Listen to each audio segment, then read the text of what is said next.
we are honored, maybe even more than honored today, to have with us our lean celebrity guest, and it's Sebastian Fishman.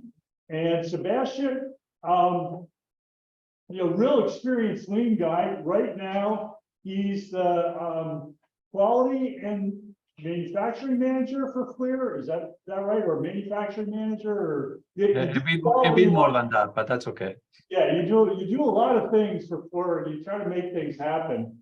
Down in Goleta. He's been a friend of this class. He's been interviewing several times before. He's one of these guys that keeps on coming back and helping us to mold the hearts and minds of future generations of students. So Sebastian, thanks for being here. My pleasure. Thank you, guys. So Sebastian, could you tell us a little bit about your role at FLIR, and how does lean sort of enter into this? What does that look like for you? Awesome. So for those who don't know, FLIR, or Teledyne now, we got acquired like a year and a half ago.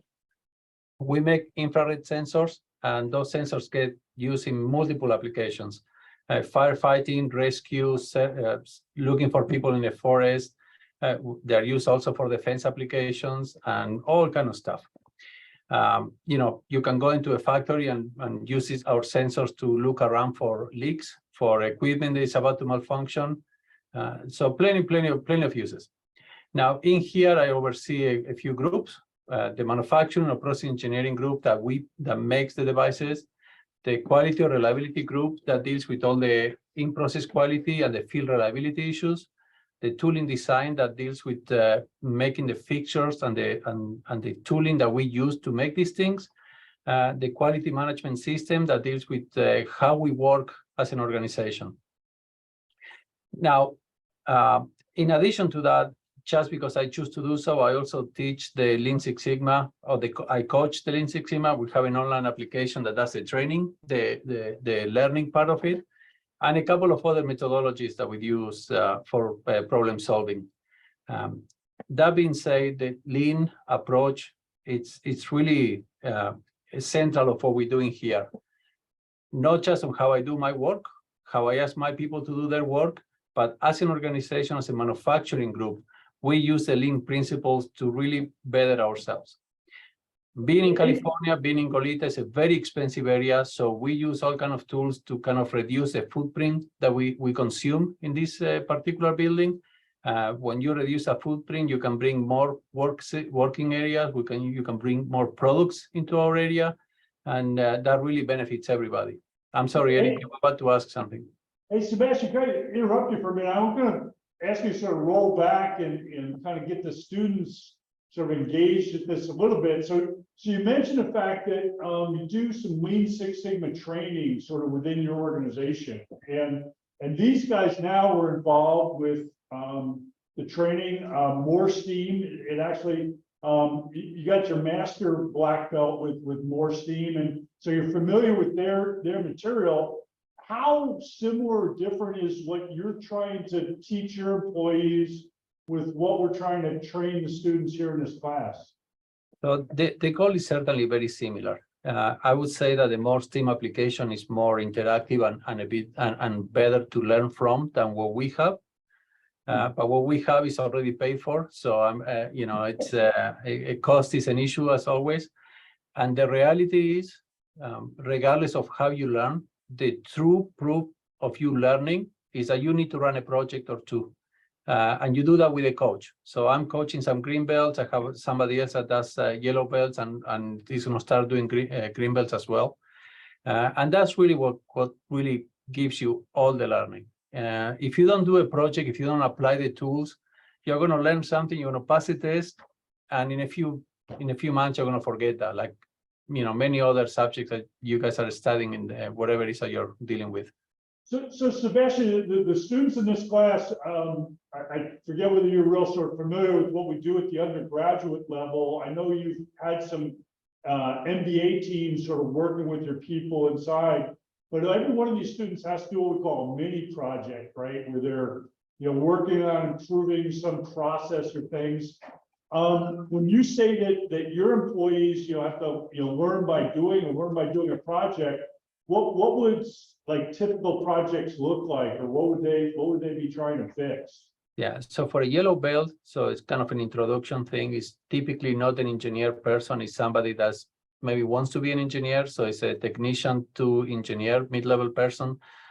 They do a training on the DMake approach, and we use the A3 format for reporting purposes. And they run a project that is relatively simple, very narrow in scope, improving a particular operation that they are dealing with, for example. But it's very narrow in scope and relatively simple. When you go into the green belt, then the requirements are bigger. So we have much more emphasis on the statistical tools that you need to use. So you will be dealing with quality issues that are affecting whatever production line you're dealing with, and how you improve those. That is a very, very common scenario, how to reduce the quality problems that we have in our production area. So what, like when you're teaching people and they're learning, just like, these students here trying to learn this stuff, what do you think is sort of the biggest thing that they struggle with, or what's hard about this? A lot of it, when we talk about lean, is just, common sense or trying to, simplify things, but, sometimes it's hard for people to make these sort of things happen. Yeah, it's true. And it's absolutely incredible how things that is so blatantly clear sometimes for people, it's just not happening. So breaking that barrier of understanding that, listen, even though it's blatantly clear for you, it might not be that clear for everybody else, because when you're in a big organization, the sense of reality changes. It's a bit difficult to understand, but if you're in a small family, you understand everything that's happening. So when the companies are small, typically the lean approach it's almost not needed, because everything's so clear, it's transparent. When the companies grow, the transparency goes away and the common sense goes away. And there has been a wake-up call for a lot of folks that I've been coaching to understand that that's the reality of life. And something is so simple that you're seeing, because you have the tools, you have a way to understand the process, is not that simple for everybody else. And that's a humble pie that some people need to take, right? That they're looking at a particular slice and they think that that's everything, and it's not.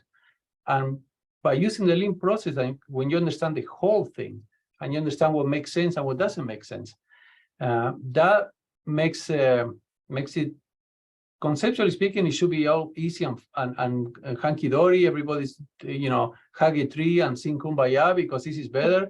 But that's not reality. You are changing how somebody's doing work, and they think they're doing the best work in the world. And that might not be true. So for the learning part, folks have to understand that things that they are relatively simple and clear are actually not that easy to implement. And having to deal with individuals to produce that change, it has been a big learning for a lot of people. So I like what, the way you described it, because people are looking at their little slice of the situation or the problem. But do you find that from a lean perspective, we have this idea of creating value for the customer and sort of understanding how your little piece contributes to that value delivery? Is that something that you use to help people communicate this idea of sort of their Yes. their piece in the whole? Yes, totally. In fact, I can tell you just very recent, we have an individual who was trying to make an improvement on his own, and the end result, by not telling anybody, we have a quadruple number of units failing our quality checks, and trying to investigate into that, right? And the issue came up after a week that this person changed the process on his own. I mean, he was trying to do the right thing, but he didn't understand the total value stream and how his activities impact the overall cost of a product and our ability to deliver that product. Now, when people buy our products, some of these things are $50,000, $100,000. You need that to deliver in a particular time. And when we're having quality issues, that's not happening. And customers don't like that. And our finance group doesn't like that either. So it is a very peculiar thing for somebody to say, I'm just trying to do the right thing. Well, the right thing is for you to talk about it not to just do it. And then follow good engineering practices, right? You propose your idea, you run an experiment, you look at the results, and you learn on that, and then you react. And you got to share that too. Yeah. Understanding that particular item has been very difficult for some folks. What we do now is we have a continuous improvement meeting that people get together and they come up with ideas, and those ideas get rated on how easy are to implement, what impact they have, and then we start adding actions on that. But it's been difficult for folks to understand that that's a process that we need to follow. But once that we follow that, we're successful. So for all of you guys, this sounds crazy, but if you follow this approach, you're guaranteeing success on almost every project you're going to address. Right. It's a very clear approach. It's very simple. And by understanding the process, you will understand what to do. It's very simple and super powerful because of that. Yeah. So Sebastian, I'm going to encourage our students to, ask questions, and certainly Lauren, if somebody's coming out in the chat and wants to ask Sebastian a question, we can go ahead and do that. So Sebastian, now you're, doing this job at FLIR, very responsible, a lot of people involved, a lot of money involved in this. Maybe you tell us a little bit about, what was your path, and you're at sort of the master black belt level. I don't have my master black belt, so I want to know from you. So how did you get there? If it makes you feel any better, I don't have a doctorate, so you still have something again, So I started as a semiconductor process engineer. Whether you learn in history or not, the Six Sigma process started in the semiconductor industry. So very early in my professional career, I was exposed to that particular application. As I keep moving around by choice or by nature, that's what happened. Then I start learning the lean part of it. I'm moving to medical devices from semiconductors. I start doing a lot of quality approaches there, so I learned a lot of that lean investigation on that sense, and eventually moving to aerospace. There I was very, very lean oriented. We're making rockets and spacecraft at a very high pace, so you really need to make the right things in there. So the lean part of it was very, very important and quite successful. I may add, if you guys follow what SpaceX is doing, it was very, very oriented on how to make the right value show up. It's very difficult to make rockets, and the way to do it appropriately is using the lean approach and the first principles as Elon Musk provides, and that's true as well, by the way. The reality is that these tools are very useful for that. Now, as I keep moving on my career, I left aerospace. I went into a much more traditional defense contractor, and that was very stiff, very difficult to do an improvement because everything takes forever. And they try to do their approach of Six Sigma, which it works, but it's very slow. And now I'm in an organization that's much more agile, much more Lean Six Sigma oriented or continuous improvement oriented, and I get to use all the tools all the time. I get to work with my team members, showing them about the use of SPC. We're making dozens of case studies right now to qualify new processes. We're doing a lot of root cause analysis investigation. We're doing a lot of process improvements to reduce our lead times. We used to start in this particular group. It was taking 5 weeks to make a part, and now it takes a week and a half. That's a huge improvement. It's fantastic. And by the way, the vast majority of that was absolutely wasted time that we have to do testing, or we have to do particular activities because we have quality issues that we didn't resolve. So you resolve the quality issues, everything gets better. So that has been a big part of what I do. But I've been blessed that I was able to work in semiconductors, medical devices, aerospace, and now high tech, because we have our fingers almost on everything. And that gave me a really, really broad view on how to use these tools and how to talk to different people on how to make them a reality in that organization. So Sebastian, that's a great success story. 5 weeks down to like a week and a half, and it sounds to me like the way that happened is by, eliminating some of the quality issues or defects you were finding in the testing process. Not only did you eliminate some of the testing you had to do, but you also eliminated some of the queue and the wait time. Yep. 'Cause I guess it was probably a log jam, it sounds like, that was causing that 5 weeks, right? Through some Yep. sort of bottleneck operation. So what they do when they have that, well, you buy more equipment, right? Because you need to meet the demand, so you buy more equipment to put more material on the testing. But that's not the lean approach. The lean approach is to understand why you have a problem and deep dive into the root cause, come up with a solution, prove that solution works, and make it a reality. It just happened for us and many other companies. Whenever you have to do one of those changes, it could take months, if not years, to qualify them. So you get a part from a supplier that they need to change their process, and they get that from somebody else. So it could take a very long time. Nevertheless, if you prove what you're doing, eventually it happens, and that's what ends up happening. It took around 3 to 4 years to correct most of the issues that we had. And that worked out great. One of the key elements from the lean perspective, right, is that don't accept the defect, right? Don't move it forward. So if you gave me the part that's effective, well, I'm going to give it back to you. And that was a very difficult pill to swallow for some of our suppliers. Very difficult, really not a pleasant conversation. But you sign a contract, I gave you a PO, a purchase order, and you say you're going to make this right. You didn't make it right, so you need to have it. Give me the right one. And that actually required for us to work with the supplier to develop their own processes to make the parts correctly. So that's very common in our industry. Go ahead, man. Yeah. And I'm glad you mentioned, Sebastian, that, I was all, delighted and surprised 5 weeks to 1.5 weeks, but that was not instantaneous. That was a 4 to 5 year process that you talked about, making that happen, right? So, yeah. And the reliability, the field reliability, which is truly what the customer is experiencing, right?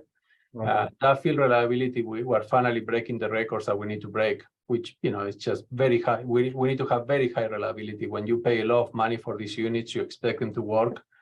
So now we're finally getting to the right thing. So we're saving money because we don't need to replace components. We don't need to buy more capacity. We're making these things go very fast, and the customer is happier. It's a win-win-win. Everybody's liking it. So even our suppliers are happy now because they have less issues with us, and because they have a higher quality product, they can also benefit other customers that they have. Yeah, we're okay with that, right? Everybody wins. Yeah. No, it's been a very good experience. I've been blessed, but being able to do those things and to be clear, all the stuff happens with the Lean Six Sigma approach. Right. So, any questions from our audience? Anybody in the class? Questions for Sebastian? Help me out. There are 53 people in this thing, and nobody has a question. So I'm gonna ask a question. Did anybody understand what I said? Because in many times what happened is I have a little bit of an accent, so I might be a bit concerned that you guys are not getting it. But if you guys are happy with what you hear, if you understood that, then I'm game. Yeah. Well, I guess, Sebastian, let's go ahead and call it quits for today. I always enjoy talking to you. I always feel like I'm a little bit smarter walking away from our conversations. We got to get you back up to San Luis Obispo. Yes, I know. I'm sorry. Summit last time. You must have been busy, chopping that 5 weeks down to 1.5 weeks or something. But it's really nice to have you here. So always our last question, if you had to give some advice to our now 52 students online and the 20 or so here in the classroom, what piece of advice would you give them as they start out on their lean journey? So what I will ask you guys is to understand that this methodology works. It's simple. If you follow it, you'll be successful. The key element in here is not just follow the proper process, but you have to be respectful of everybody that you work with. It's not going to give you any benefit if you run over people to try to achieve the goal that you're trying to achieve. And using the Lean Six Sigma approach would allow you to achieve your goal and have fun working with your team members. So it's very successful. Give it a try. I can assure you it works. Eric can assure you it works. Everybody that works with it will assure you that. So please give it a try. It's really worth it.